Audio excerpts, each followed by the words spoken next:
안녕하세요. 현대참선원의 노천입니다. 이제 유튜브 보시면 제 이름 정도는 기억해 주시리라 생각합니다. 제 이름은 제 본명이자 제 도호자 선호인데 저는 노천이라고 합니다. 지금 이 시간은 이 시간의 주제는 피해자와 가해자라고 제목을 붙여볼까 합니다. 사실은 이 피해자와 가해자 코너는 제가 참으로 할 말이 많은 코너입니다. 왜냐하면 제가 대학 다닐 때 그 교양 과목으로 심리학을 많이 들었어요. 물론 그리스 철학이나 서양 철학도 많이 들었지만 저는 이 심리 철학을 들으면서 이 프로이트의 이 자아에 대해서 공부를 좀 많이 해봤어요. 물론 도인이다 보니까 저는 직업이 마음을 연구하는 연구가이자 마음을 가르치는 교육가이기도 합니다. 물론 그렇다고 제가 무슨 거창한 타이틀이나 거창한 교수 직함이나 이런 걸 갖고 있는 건 아닙니다. 그냥 저는 마음을 심층적으로 또 아주 분석을 과학적으로 잘 한번 과학적인 입장에서 접근해서 음양의 조화라는 건 있죠. 과학적으로 드러나지 않는 것, 결과로 표출되지 않는 건 그건 전부 추상적일 수밖에 없습니다. 저는 그런 거 별로 안 좋아합니다. 성격상 저는 마음자리 자체가 깔끔하고 퓨전적이며 세련되고 일체의 그런 군더더기가 없는 걸 좋아하는 그런 성격의 유형입니다. 따라서 여러분들에게 이 도를 전달할 때 그리고 이 프로그램을 전달할 때 아주 깔끔한 상태로 전달되기를 바라고 원하고 있죠. 근데 제가 경상도 사람이다 보니 이 발음법에 좀 다양한 이렇게 말씀을 피드백을 해주시던데 이게 잘 안 고쳐져요. 이 경상도 발음은. 근데 이 시간도 조금 장구하게 시간이 될 수 있으니 한번 재밌게 해볼게요. 왜 서두에 프로이트 얘기를 했냐면 이 역사상 물론 칼 융이라든지 여러 심리학자들이 그 프로이트를 능가하지는 못해도 그에 버금가게 한 획을 긋고 그 분야의 전문적인 여러 가지 다양한 텍스트와 논문을 발표한 것도 사실인데 그렇지만 이 자아를 아주 분석적으로 프로이트를 능가할 수 있는 사람은 없습니다. 따라서 여러분 자아가 언제 형성되냐면 그 프로이트 이론에 의하면 구강기와 항문기가 있는데 이 구강기가 뭐냐면 여러분들 엄마 쭈쭈 있잖아요. 쭈쭈 먹는다. 쭈쭈 먹어라. 왜 전 먹일 때 그 찌찌 먹어라. 그러니까 쭈쭈 먹어라 이렇게 표현하잖아요. 입술로 엄마 젖을 먹기 시작하는 걸 구강기 자아라고 그러고 왜 똥오줌을 가리기 시작하잖아. 가리는 게 아니라 지리기 시작하잖아요. 기저귀에. 요즘은 기저귀가 참 좋게 나오지만 옛날에는 저는 옛날 얘기는 본질적으로 멀어져. 옛날에는 다 그 헝겊이나 기저귀 그 천으로 했잖아요. 그게 훨씬 더 위생적이고 좋다는 말도 있지만 요즘 것도 편리하게 잘 나옵니다만 그 똥오줌을 지리기 시작할 때 그때를 항문기 자아라고 그래요. 그걸 포괄적인 개념에서 유아기적 자아라고 하는데 자아는 유아기 자아 그리고 청소년 자아 그리고 어른들의 성인 자아밖에 없습니다. 물론 프로이트가 성인 자아라고 하지 그렇게 단어를 만들지는 않았어요. 발표한 적도 없고.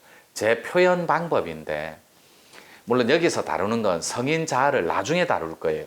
이 제목 자체가 피해자와 가해자이다 보니 여러분은 엄마 있죠. 엄마 쭈쭈를 먹일 때 엄마의 마음자리 즉 그날의 컨디션과 그날의 성격에 따라 여러분 자아가 조각나기도 하고 부드럽게 자아가 말랑말랑한 채 건강하기도 하고 이렇게 그런 조건에 놓인다라는 거죠. 즉 나의 자아는 6살 때 5살, 6살, 7살 때 만들어지기 시작하는데 이게 프로이트 이론입니다. 저도 도인으로서 거기는 그 프로이트 이론에 거의 동의하는 바입니다. 보통 자아는 4살, 5살, 6살, 7살까지 만들어져요. 그때 그 자아가 유전자로 복제되어서 어떤 때 가장 건강한 자아가 만들어지냐면 거의 다 자아가 역설적이게도 자아가 부모, 엄마, 아빠로부터 자아가 거의 다 상처투성이로 결여된 채 자아 자체가 건강하고 따뜻하게 말랑말랑하게 건강한 자아가 아니라 다 찢어져 버려요. 자아 자체가 온통 상처와 폭언과 폭력에 의해서 다 자아가 조각나기 시작한다는 거죠. 이걸 일종의 제목 그대로 피해자의 입장에 놓이는 거예요. 왜냐하면 유아기 때는 뻘뻘뻘뻘 기어다니고 엎혀다니고 안겨 있기 때문에 그래서 쭈쭈를 먹고 똥오줌을 지린다는 거죠. 그게 엄마 아빠가 만약에 싸움이 일어나요. 그러면 쭈쭈 줄 때 어떻게 말해요? 그만 먹어. 어? 니도 보기 싫어. 어? 만약에 딸이든 아들이든 아빠한테 화풀이를 엄마에 의해서 해대기 시작하고 또 똥오줌도 바빠 죽겠는데 너는 이럴 때 좀 참으면 안 되냐고 화를 내고 분노하기 시작하는 거예요. 그럴 때 그러다가 마치 분노 조절 장애의 환자처럼 어느 날은 화냈다가 어느 날은 방글방글 웃었다가 눈높이를 맞추면서 아기랑 그죠? 그렇게 여러분들은 자랐고 그렇게 여러분들은 아이를 훈육하면서 키웠다라는 거죠. 절대 다수의 부모들이. 왜냐하면 우린 그게 정상적인 거라고 착각을 한 채 그렇게 우리 의식이 조각난 채 살아왔기 때문에 그 조각난 자가 여러분 자식대로 그대로 피해의식과 열등한 자격지심이 대물림된다라는 거죠. 이걸 업의 대물림 그리고 피해 대물림 즉 세포 DNA의 대물림이라 그래요. 예를 하나 들어볼게요. 5살, 6살, 7살 때 자아가 만들어질 때 왜 부모로부터 아이는 부모의 얼굴이다 이렇게 표현하잖아요. 전 이거 굉장히 아이들을 좋아하기 때문에 제가 이런 거 아이들 청소년 캠프 같은 거 많은 인원은 아니지만 방학 때 이렇게 진행을 해보면 아이들이 자아 자체가 조각나지 않은 애들이 없습니다. 그리고 온통 피해자의 입장에서 자아가 성숙하고 자라다 보니 그걸 고착이라고 그래요. 찢어진 채 자아가 조각난 채 부모로부터 싸움이 일어나고 뭐 소리 이런 거 있죠. 고함 잘 지르는 가정 아빠가 막 남편이 고함 잘 지르면 아이가 기차 소리만 TV에서 들어도 총소리만 들어도 깜짝깜짝 놀랍니다. 갑자기 천둥번개가 치는 날이며 태풍이 바람이 창문이 많이 덜컹거려도 깜짝깜짝 놀래. 넌 왜 그래 간이 약해? 넌 왜 그래 심약해? 넌 왜 그래 소리에 깜짝깜짝 놀래 사내 자식이? 이렇게 훈육하고 가르치기에 급급했지. 그 친구 무시간에 아빠의 고함 소리와 부부 싸움할 때 막 대다수 사람들이 거의 다 그러죠. 부부 싸움할 때 물건도 던지고 와장창 깨지기도 하고 쌍소리가 육두문자가 난무하기도 하고 신혼 때는 정체성 자체가 거의 성숙한 단계가 아니지 않습니까? 그래서 젊은 혈기에 싸우기도 많이 하고 다투기도 많이 하죠. 그때 어른들이 이런 말을 주로 많이 합니다. 여러분, 어른들이 이런 말 많이 하죠. 어르신은 어리장한 신이라는 뜻이에요. 경험과 체험이 많다라는 뜻인데 그 어른들이 야야 말 함부로 하지 마라. 아이들은 귀가 뚫려 있고 눈이 뚫려 있어서 네가 하는 말을 다 보고 듣는단다. 어른들이 이렇게 충고해 줍니다. 그럴 때 여러분들은 젊은 혈기에 그 어르신들의 지혜로운 그런 피드백이 일체 안 들어갑니다. 왜냐하면 조그마한 갓난쟁이 애기로 보여서 그래요. 하지만 그 갓난장이 아이한테는 소리로 있죠. 소리. 원래 천지 본음이라 그러잖아요. 이 우주 삼라만상 일체는 하나의 음이라고 표현해요. 그 음을 모형화하면 형상화하면 이건 뭐 본질에서 벗어난 거예요. 그래서 부모들의 선택에 의해서 아이들 자아가 자랄 때 부모들의 유전적인 그 피해 대물림도 있지만 못 먹고 못 사는 집안 그런 사람은 어때요? 말 자체가 거칠어요. 그리고 육두문자를 서슴없이 합니다. 아이들 듣는데 XX는 뭐 여사로 하고 뭐 평상시에도 다수의 그 가정이 근데 정말로 엄마 아버지가 스펙이 좋고 가정이 집안이 좋은 집안은 어때요? 절대 비교하고 격하시키는 거 아닙니다. 그리고 비하하는 것도 아닙니다.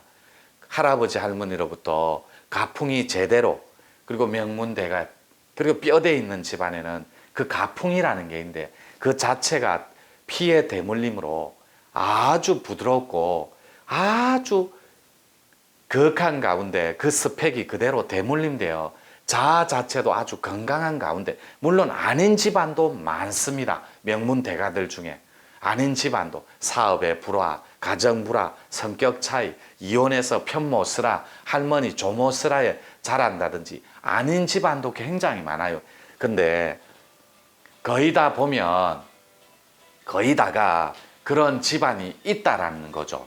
따라서 그런 집안은 전체적인 조건을 살펴보면 막 욕설이 난무하는 집안보다는 조금은 조건이 완화된 채 그 스펙이 좋다라는 거예요. 아버지 엄마가 의사라면 절대로 이건 가정을 비하하거나 격하하는 게 아닙니다. 의사라면 적어도 안정적인 사이클 안에서 가정적인 훈육이 들어갈 수 있다는 거죠. 그래서 좋은 유전자의 복제는 물론이요, 그런 좋은 환경적인 요구 조건에 의해서 자아 자체가 훨씬 더 건강하고 자아 자체가 훨씬 더 깊이 있게 따뜻함으로 물들 수 있는 조건이 될 수 있다는 거죠. 따라서 어릴 때부터 부모로부터 그런, 아이는 부모의 얼굴이라 그랬는데 그런 피해의식과 피해 대물림이 난무하는 그런 조건 속에서 여러분은 여러분 자신을 제일 잘 압니다. 그런 거 있잖아요. 산모 조리를 못해서, 둘째 가졌을 때 너무너무 스트레스 받아서, 첫째 가졌을 때 시어머니한테 엄청나게 구박받고 남편의 냉대와 서름 때문에 잦은 부부싸움이 있어서 너를 젖배를 굶겼다, 젖배를 곰게 했다, 너를 우유도 제대로 못 먹였다, 이런 한과 그런 서름이 막 묻어 있지 않습니까?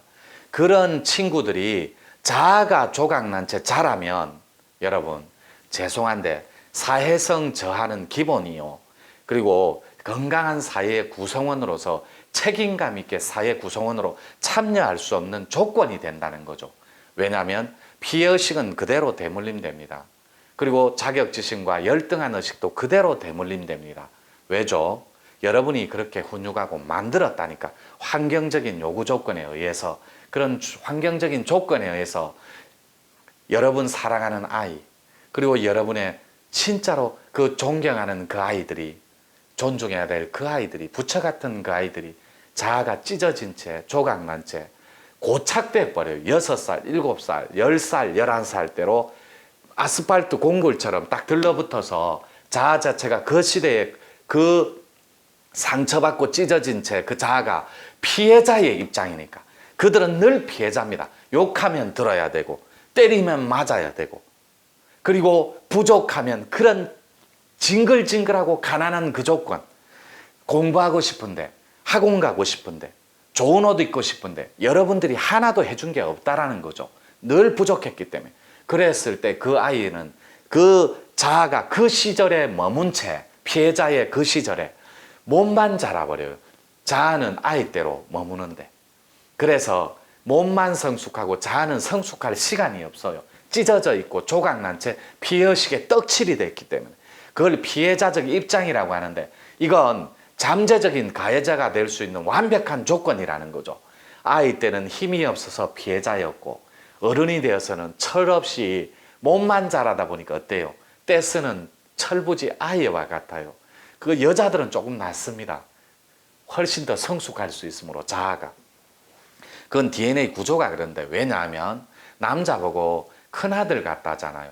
그건 정확한 자아의 표현인데 그 자아가 조각난 게 때로는 때를 쓰고 때로는 화를 내고 때로는 어거지를 피우는 아이와 같아요. 그래서 남편 보고 큰아들이라고 표현하는데 이건 유튜브 보면서 맞아 하고 동의하는 바일 겁니다. 왜냐하면 영원히 철들지 않는 게 큰아들인, 제3의 아들인 큰아들인 여러분 남편입니다. 또 부인도 마찬가지고, 부인이 자아 자체가 어릴 때 고착돼서 머물러 버리고 몸만 자라면 철없이, 철딱서니 없이 그렇게 철부지로 정말로 사고뭉치로 자랄 수 있다는 거죠. 결혼을 해서도. 따라서 여러분들이 그 상태에서 어른이 돼버리면 여러분들은 잠재적인 시한폭탄과 같은 가해자의 입장에서 뭘 입혔습니까? 피에다가. 그리고 환경적인 조건으로 그런 걸 대물림 받아서 아빠와 죄송합니다. 아빠와 엄마의 싫었던 그 모습을 그대로 복제된 채 지금은 누군가를 억압하고 자기가 어렸을 때 당한 것처럼 누군가에게 또 희생을 강요하면서 상처 주면서 지배하고 군림하는데 가해자로 살아가고 있을 게 자명한 일입니다. 왜냐하면 자아가 조각난 건 반드시 고쳐줘야 됩니다. 그리고 자아가 찢어져 있는 것도 고쳐줘야 됩니다. 그리고 비의식적이고 열등한 그 의식도 고쳐줘야 됩니다. 이건 치유하고 치료해야 될 마음자리이지 여러분이 이대로 방치하고 이대로 둔다라는 건 사회적인 가해자로 살아갈 수 있는 잠재적인 TNT, 폭탄과 같은 그런 인성을 지닌다라는 거죠. 이걸 조절 못하니까 뭐로 드러납니까, 아이들은? ADHD.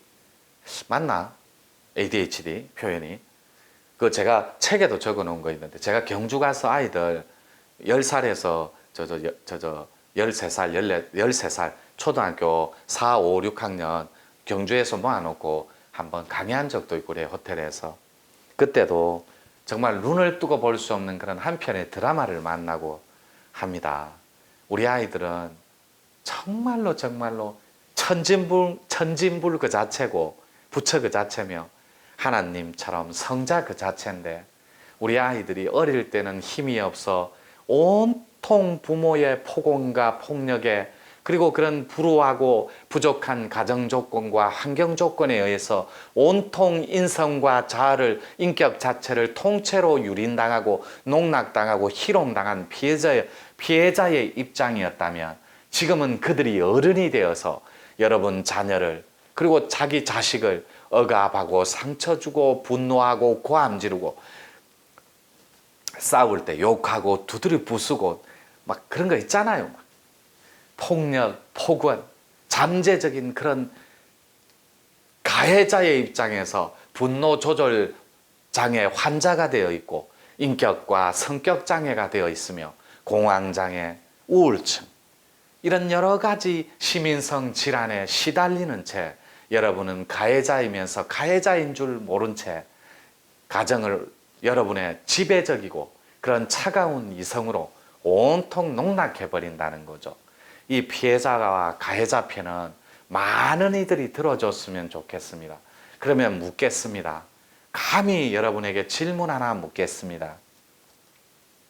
여러분은 부드럽고 따뜻한 인격의 소유자라서 여러분 가정을 따뜻한 홍익 가정으로 경영하는 그런 참으로 따뜻한 멋있는 지도자입니까?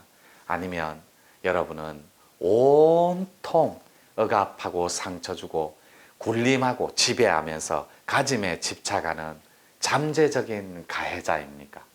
여러분 마치겠습니다.